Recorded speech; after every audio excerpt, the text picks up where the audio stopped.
sa development and productive community. Dito, sa transformation towards the development and productive community, primary factor natin dyan is peace.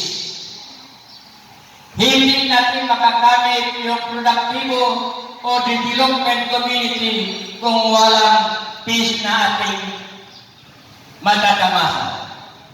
So, isa ito sa pasalamatan natin, coincided na nagkakaroon ng ganitong mga programa, at least maaaway ang karamihan. Hindi na kagaya ng dati. Pag narinig ang grupo ng MINEP, marami ang natatakot, marami ang nangingilab. Ngayon hindi na ho, kasama na tayo. Partner na tayo. Kailangan kung meron tayo yan ng mga benepisyo na maganda patungo sa karamihan, sana isasama niyo ang komunidad namin kasi isa rin kami sa mga recipient ng mga programa ng national government. By the way, pagpasensyahan ninyo, ang invitation sa amin ay yung base commander natin sana. Kaya lang kahapon, kaya i-anticipate ninyo ang speech ko ngayon, hindi scripted.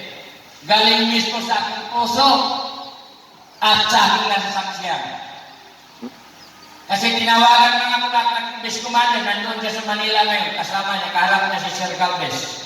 Meron silang pinoprograma ng mga kagandahan, ng mga proyekto para sa karamihan. Pumunta ka muna doon sa invitation ni Mayor Carmen si Climaco. Kasi mayroon peace caravan. Sabi ng base commander namin, walang iba si Sir Swerd Idris. So ito ang hinihingan ko ng paumanin. Pinaparating sa ating lahat. Ang taos-puso niyang pagkumbaga at hingin ng kapatawaran sa inyo na hindi siya makadalo ngayong umaga.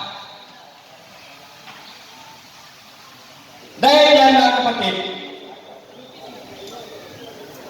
maliban dun sa advokasya namin na mag-transform tayo, ang pangalawa dito sa mga advokasya namin ay kailangan dito sa transformation natin towards peace, towards productive and developed community, ay itong pakisali natin. Pakisali ng komunidad ng Imaylen sa social movement. Maraming klase ang social movement. Mayroon dyan politics, mayroon dyan rally, mayroon dyan ano pa mga programa na katanggap-tanggap ng national government.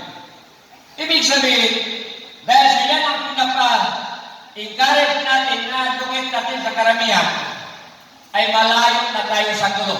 Alhamdulillah. Malayo na tayo sa gulo. Kasi ganun nga, paano natin